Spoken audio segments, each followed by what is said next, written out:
ఈ మధ్య కాలంలో చాలా డివోర్స్ అవుతున్నాయి. అంటే చిన్న గొడవలకు కూడా అసలు కొంచెం కూడా సర్దుబాటు లేకుండా డివోర్స్ తీసుకోవడం లేదా ఇల్లీగల్ రిలేషన్‌షిప్స్ పెట్టుకొని విడిపోవడం ఇలా చాలా చూస్తూ ఉన్నాం. అసలు దీనంతటికి కారణం ఏంటండి? మానవ సంబంధాలు రాను రాను కనుమరుగైపోతున్నాయమ్మా. హ్మ్.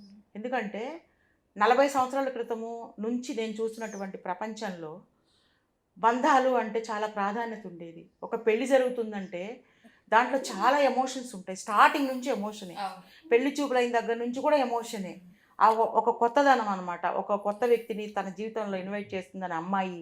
నా జీవితంలోకి ఒక అమ్మాయి వస్తుంది. ఆ లైఫ్ ఎలా ఉంటది? ఆ థ్రిల్ ఎలా ఉంటది?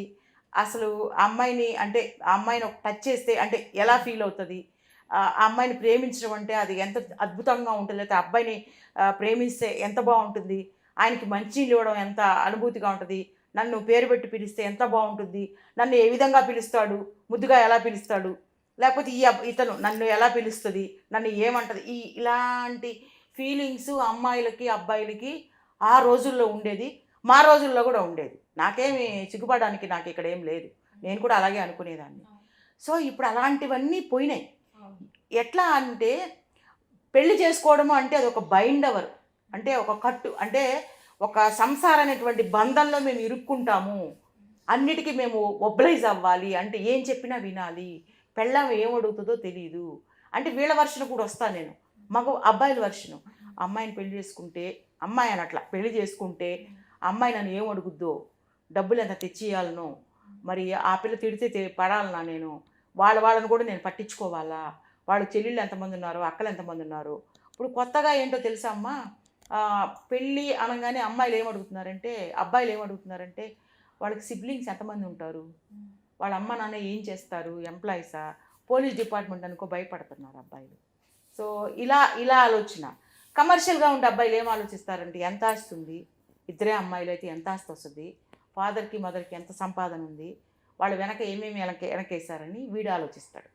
అమ్మాయిలు ఏం ఆలోచిస్తారంటే, ఆయనకి ఒక్కడే కొడుకైతే ఫస్ట్ ప్రయారిటీ అనమాట పెళ్ళికి ఈ రోజుల్లో. ఒక్కడే కొడుకున్నాడనుకో వాళ్ళ అమ్మ చెప్తదనమాట. "ఎనక ముందు ఎవ్వరు లేరే, ఒక్కడే అబ్బాయంట. హ్యాపీగా చేసుకో మొత్తం నీదే. ఎందుకంటే ఇంక తల్లిదండ్రులకేం అక్కర్లే. వాళ్ళు పోవాల్సిందే. వీడికి అన్నందుకు వాడు ఉండక్కర్లే ఇంకా. ఒక్కడే కొడుకు హ్యాపీగా చేసుకోవే" అని తల్లిదండ్రుల ఎంకరేజ్‌మెంటు. మళ్ళా వాళ్ళ అమ్మా నాన్న ఈమె డైలాగ్ అనమాట. వాళ్ళ అమ్మా నాన్న కూడా ఉన్నారు కదా! అంటే, "అది అట్లా ఎట్లనే వాళ్ళ అమ్మ కూడా ఏదో బాగలేదంట. లేతే వాళ్ళ నాన్న కూడా బాగలేడంట. వాళ్ళు ఎంతకాలం బతుకుతారే?" ఈ డైలాగ్ నేను విన్నానమ్మా. నేను విన్నాను. వాళ్ళు ఎంతకాలం బతుకుతారే? అంటే బతకూడదా వాళ్ళు? ఒక ఆవిడ అంటది ఒక వియ్యపురాలుతో మాట్లాడిద్దనమాట. ఏమంటే, ఆహ్, "ఏముంది వదిన గారు, మీరు మా ఇంటి పక్కనే ఒక ఇల్లు తీసిస్తాము. పడుండండి అందులో. మీకును అన్నయ్య గారికి ఇద్దరికీ అన్ని జబ్బులు ఉన్నాయి. షుగర్ ఉంది, బీపీ ఉంది, కొలెస్ట్రాల్ ఉంది మీకు. మీరు ఎప్పుడు ఉంటారో తెలీదు, ఎప్పుడు పోతారో తెలీదు. మా అమ్మాయిని, అల్లుడు గారిని మేమే చూసుకుంటాము." ఇలా మాట్లాడితే ఆవిడ నా దగ్గరకొచ్చి బడబడబడ కన్నీళ్లు గార్చి నన్నిలా అన్నారు వదిన. మా అబ్బాయిని చేసుకున్నందుకని నా దగ్గర వలవల ఏడ్చిందావిడ. అంటే ఎట్లా ఉన్నారంటే పేరెంట్స్ కూడాను, అమ్మాయి పేరెంట్స్ కానీ, అబ్బాయి పేరెంట్స్ ఎక్కువ ఇన్వాల్వ్ అవ్వరు. అమ్మాయి పేరెంట్స్ మాత్రం చెప్తారు, "మీ అత్తమామలకి అన్ని జబ్బులున్నాయే. వాళ్ళు ఇప్పుడు ఉంటే ఉంటారు. ఎంతకాలం బతుకుతారో చెప్పు వాళ్ళు. ఆ తదనంతరం ఆస్తంతా నీదే." ఇలాంటి మాటలు అమ్మాయి తరపు తల్లిదండ్రులు అమ్మాయితో మాట్లాడడం వల్ల అబ్బాయిలు అన్‌సెక్యూర్డ్‌గా ఫీల్ అయిపోవడం వల్ల వాళ్ళకి ఎంతసేపటికి భార్య అనంగానే అమ్మో! ఇదొచ్చింది. మా అమ్మని, మా నాన్నని చూడనివ్వదు. మా అక్క చెల్లెల్ని చూడనివ్వదు. మా అన్నదమ్ముల్ని చూడనివ్వదు. ఎంతసేపటికంటే ఆడపిల్లకి తన బిడ్డ తన త తన త తన వైపు వాళ్ళ మీద ఎంత ప్రేమ ఉంటదో, అబ్బాయికి కూడా సేమ్ అంతే ప్రేమ ఉంటదని గ్రహించకపోవడం వల్ల వీళ్ళిద్దరి మధ్య గొడవలు. ఆమె తరపోళ్ళు వస్తున్నారనుకో, ఈయన యాక్సెప్ట్ చేస్తాడు. స్టేషన్‌కెళ్తాడు, వాళ్ళ అత్తమామల్ని తీసుకొస్తాడు, వాళ్ళ ఆడ మరదల్ని తీసుకొస్తాడు, వాళ్ళ మరదల బ్యాగులు కూడా మోస్తాడు అవసరమైతే. ఈమె మాత్రం వీళ్ళ తరపోళ్ళు వస్తున్నారంటే మాత్రం యాక్సెప్ట్ చేయలేదు. ఎందుకొస్తున్నారంట? ఎన్ని రోజులు ఉంటారంట? అవసరమా అన్ని రోజులు ఉంటాము? ఇలా గొడవలు పడతారు. ఇలా ఎంతసేపటికి ఇండివిడ్యువల్‌గా ఉండాలి. ఇండివిడ్యువల్‌గా అంటే మేమిద్దరమే ఉండాలి. మేమిద్దరము మాకిద్దరు అనుకునేవాళ్ళు ఇంతకుముందు. మేమిద్దరము మాకిద్దరు లేదిప్పుడు. మాకెవరు వద్దు. మేమిద్దరం మాకెవరు అక్కర్లేదు. పిల్లలు కూడా అక్కర్లా. మేమిద్దరం ఫ్రీగా, హాయిగా సంపాదించుకొని బాగా తినేసి ఆ హోటళ్ళెంబడి, ఆ సినిమాలకి, షికార్లకి, షాపింగ్ మాల్స్‌కెళ్ళి తిరిగి అప్పుడెప్పుడో లాస్ట్‌లో అవసరం అనుకుంటే కనాలని అవసరం అనుకుంటే పిల్లల్ని కండము. అది కూడా ఒక సెలక్షన్ అయిపోయింది అన్నమాట. బిడ్డల కన్నా కూడా ఆలోచిద్దాంలే, టైం ఉందిలే, ఇలా భయపడిపోతున్నారు. అంటే నేను ఏమంటున్నానంటే సంసారం అంటే భయపడిపోతున్నారమ్మా. ఎందుకంటే సంసారం అంటే బాధ్యత తీసుకోవడానికి ఎవరికి ఇష్టపడట్ల. ఇదివరకు రోజులు ఏం చేసేవాళ్ళంటే తమకన్నా 4 సంవత్సరాలు చిన్నదైతేనే అబ్బాయిని చేసుకునేవాళ్ళు, పెద్దవాళ్ళని చేసుకునేవాళ్ళు. ఎందుకంటే పెద్దవాళ్ళు అనగానే ఒక గౌరవం. ఇప్పుడు ఒక అబ్బాయి ఉన్నాడమ్మా, ఒక పెద్ద స్త్రీని అక్కానో వదినానో అమ్మానో పిలవాలి. పెద్దది అంటే తనకంటే చిన్నదనుకో తనకు వరస అవుతుంది, ఈడు జోడవుతుంది అనుకుంటాం. పెద్దవాళ్ళని వాళ్ళతో కూడా రిలేషన్స్ పెట్టుకోవడము, వాళ్ళతో ఇల్లీగల్ కాంటాక్ట్స్ పెట్టుకోవడము అది తప్పు, నిజంగా తప్పే. ఆ రోజుల్లో అది లేకుండే.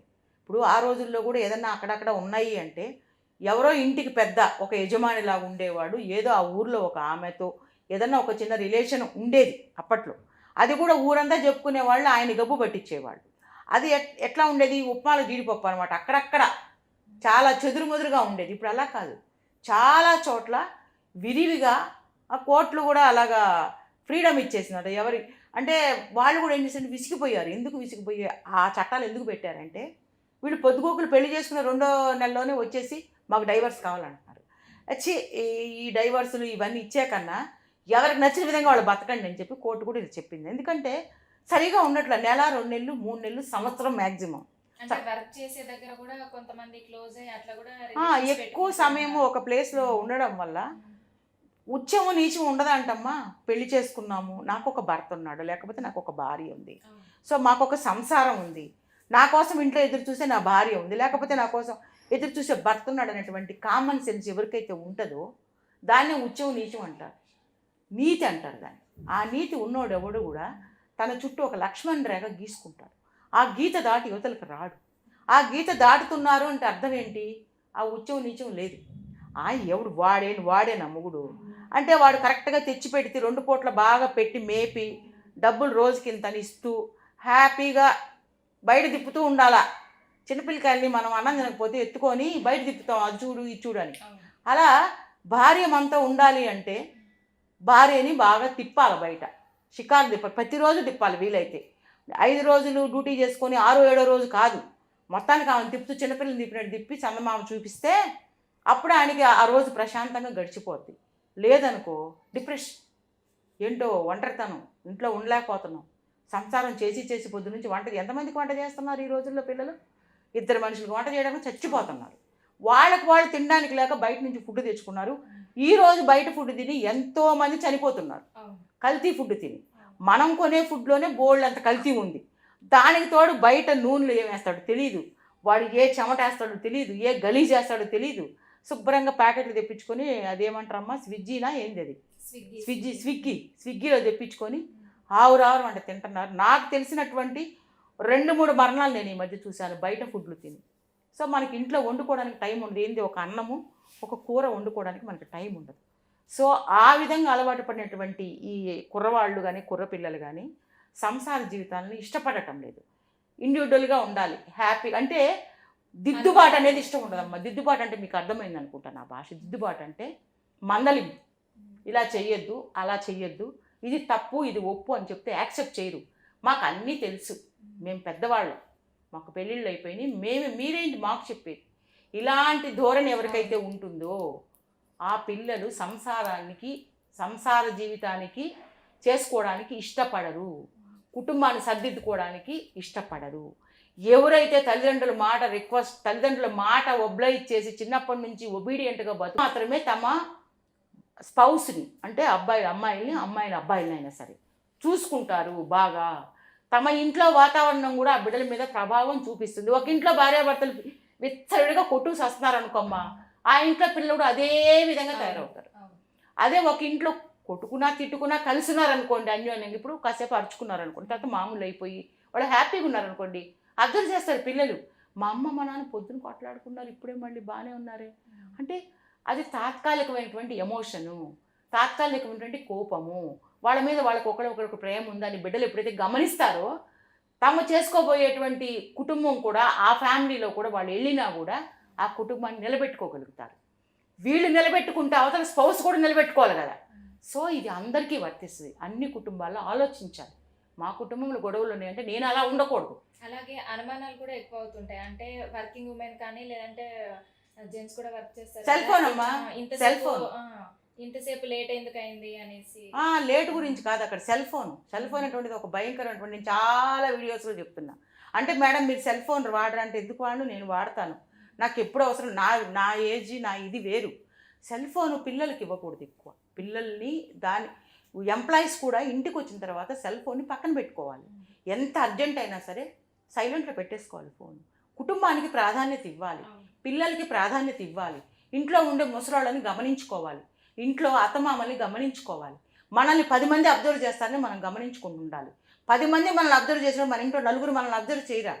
ఫోన్ని ప్రయారిటీ ఇంపార్టెంట్, ఏదో 2 ముక్కల్లో మాట్లాడి ఇంట్లో ఉన్నప్పుడు నేను ఈ ఫోన్ మాట్లాడినండి, ఏదైనా ఉంటే అర్జెంట్ అయితే మెసేజ్ పెట్టండి. పొద్దుకోకలు దాన్ని పెట్టుకుని తిరగేసుకుంటా ఉంటే సంసారం ఎప్పుడు చేస్తావు, వంట ఎప్పుడు చేస్తావు, భర్తకి ఎప్పుడు వడ్డిస్తావు, పిల్లల్ని ఎప్పుడు చూసుకుంటావు, ఇంట్లో అత్తగారి మామగారు ఏం చూస్తావు. ఇప్పుడు అత్తగారి మామగారి దాకా ఎందుకులే, నిన్ను నువ్వు చూసుకోగలుగుతున్నావా? టైంకి తినలేకపోతున్నావు, టైంకి తాగలేకపోతున్నారు. సో ఇవన్నీ కూడా అనుమానాలంటే మన ప్రవర్తనని బట్టి అనుమానం అనేది వస్తుందమ్మా. మనం ప్రవర్తించే విధానము పక్కన వాళ్ళకి తెలిసిపోద్ది. భార్య ఎలా ప్రవర్తించింది భర్తకు తెలిసిపోద్ది, భర్త ప్రవర్తనలో తేడా భార్యకి తెలిసిపోద్ది. ఎంత దాయాలన్నా దాగలేము. కాబట్టి భర్త దగ్గర భార్య జాగ్రత్తగా ఉండాలి. జాగ్రత్తగా ఉండాలంటే బయటికి వెళ్ళి మాట్లాడుకోమని కాదు, ట్రాన్స్పరెంట్గా ఉండాలి. ఇదిగో నా ఫోను వచ్చింది, మాట్లాడేసాం, 2 ముక్కలు మాట్లాడి, నేను ఇంట్లో ఉన్నానండి, ఇప్పుడు నేను మాట్లాడను, ఏదైనా ఎమర్జెన్సీ అయితే నాకు మెసేజ్ పెట్టండి, నేను తర్వాత చూసి కాల్ చేస్తాను. ఒక్కసారి నువ్వు ఇంట్లో అడుగుపెట్టిన తర్వాత నువ్వు ఒక హోమ్ మేకర్వి, ఒక తల్లివి, ఒక కోడలివి, ఒక భార్యవి. నువ్వు ఒక ముసలాం ఇంట్లో ఉంటే వాళ్ళకి మనవరాలివి లేకపోతే మనవడివి. సో నీకు ఒక సంసారం, నీకు ఒక బాధ్యత ఉంది. కాబట్టి you should be in responsible position. పొద్దుగోకులు ఇంటికి వచ్చినట్టు కూడా ఆఫీస్ ఫోన్లు, 24 గంటల సెల్ ఫోన్లో వీడియోలు, యూట్యూబ్లో వీడియోలు చూసుకుంటావు, చూడాలా, దానికి ఒక టైం ఉంటుంది, కేటాయించుకో, ఒక 10 నిమిషాలు చూసుకో, వద్దనేది ఎవరు లేదు. కానీ అందరూ ఉన్నప్పుడు ఫోన్లు గెలుక్కుంటా, ఫోన్లు చూసుకుంటా ఉండి అసలు ఇంటికి ప్రాధాన్యత ఇవ్వకుండా ఉంటే ఈ సంసారాలు ఈ విధంగానే ఉంటాయి. భార్యాభర్తలు అన్న తర్వాత వాళ్ళ మధ్య ఒక అనుబంధము, ఒక బాండింగ్, ఒక రిలేషన్ డెవలప్ అవ్వాలంటే ఇద్దరు పక్కన కూర్చొని కాఫీ తాగాలి, పక్కన కూర్చొని భోజనం చేసుకోవాలి, ఒకరికొకరు ముచ్చట్లు చెప్పుకోవాలి. వాళ్ళని ఆఫీస్ విషయాలు ఏంటి, ఎలా ఉన్నావు ఏంటి, ఒకరి దగ్గర ఒకరు దాపరికాలు లేకుండా. నేను అన్నాను అదే ట్రాన్స్పరెన్సీ అంటే, అదే దాపరికాలు ఉండకూడదు. పక్కన కూర్చుని ఏమైందండి వాళ్ళ ఆఫీస్ అంతా బాగానే ఉందా, ఒక మాట పలకరింపులు, అది ఏమి లేవు. ఆయన అటు తిరిగి ఫోను చూసుకుంటుంటాడు, ఈ ఇటు తిరిగి ఫోన్ చూసుకుంటాడు. సో ఇలాంటివన్నీ పోతే ఫోన్ ఒక్కటే బేస్ కాదు, మైండ్ సెట్ కూడా మారాలి. మనం ఒక్కళ్ళమే కాదు, మన చుట్టూ కొన్ని బంధాలు, అనుబంధాలు, వాటికి మేము ప్రాధాన్యత ఇవ్వాలి అనేటువంటి కామన్ సెన్స్ ఎవరికైతే ఉంటుందో ఆ కుటుంబాలు స్థిరపడతాయి, ఆ కుటుంబాల్లో సంతోషం ఉంటుంది, ఆ కుటుంబాలు సక్సెస్ అవుతాయి.